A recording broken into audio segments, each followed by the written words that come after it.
కలియుగ దైవము శ్రీ వెంకటేశ్వర స్వామి పాదాల చెంత చికెన్ బిర్యానీలు, మటన్ బిర్యానీలు, అట్లాగే మద్యం సీసాలు లభించడమా? ఇది ప్రభుత్వ వైఫల్యం కాదా అంటూ వైసీపీ నుంచి ఒక పోస్ట్ అయితే ట్విట్టర్లో పెట్టారు. అది ఇప్పుడు చక్కర్లు కొడుతున్నటువంటి పరిస్థితి.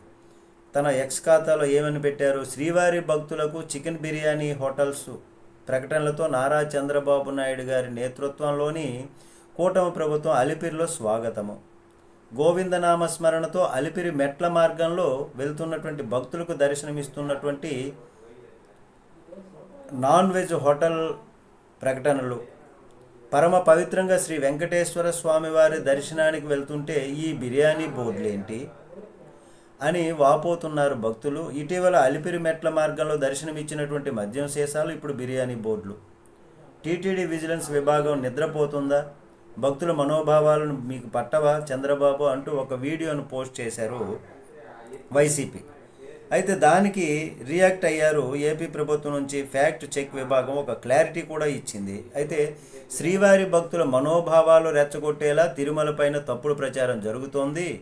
అలిపిరి నడక మార్గంలో చికెన్ బిర్యానీ హోటల్స్కు సంబంధించినటువంటి ప్రకటనలు ఉంచినట్లు ఒక ఫేక్ వీడియోను పోస్ట్ చేసి ప్రచారం చేస్తున్నారు. చంద్రగిరి వెళ్ళేటటువంటి రోడ్డుపై ఉంచినటువంటి బారికేడ్లపై ఉన్నటువంటి హోటల్ ప్రకటనకు స్వామివారి పవిత్ర నామం ఆడియోను జత చేసి కొందరు సోషల్ మీడియాలో పోస్ట్ చేసినట్లు గుర్తించడం అయింది. పవిత్రమైనటువంటి తిరుమల క్షేత్రం పైన భక్తుల విశ్వాసం పోయే విధంగా జరుగుతున్నటువంటి అసత్య ప్రచారం గ్రహించి భక్తులు సహకరించాలని మనవి అంటూ ఏపీ ఫ్యాక్ట్ చెక్ డిపార్ట్మెంటు స్పష్టం చేసింది. అయితే దీంతో వైసీపీ షేర్ చేసినటువంటి వీడియో ఫేక్ అని తేల్చి చెబుతుంది ఆ ఫ్యాక్ట్.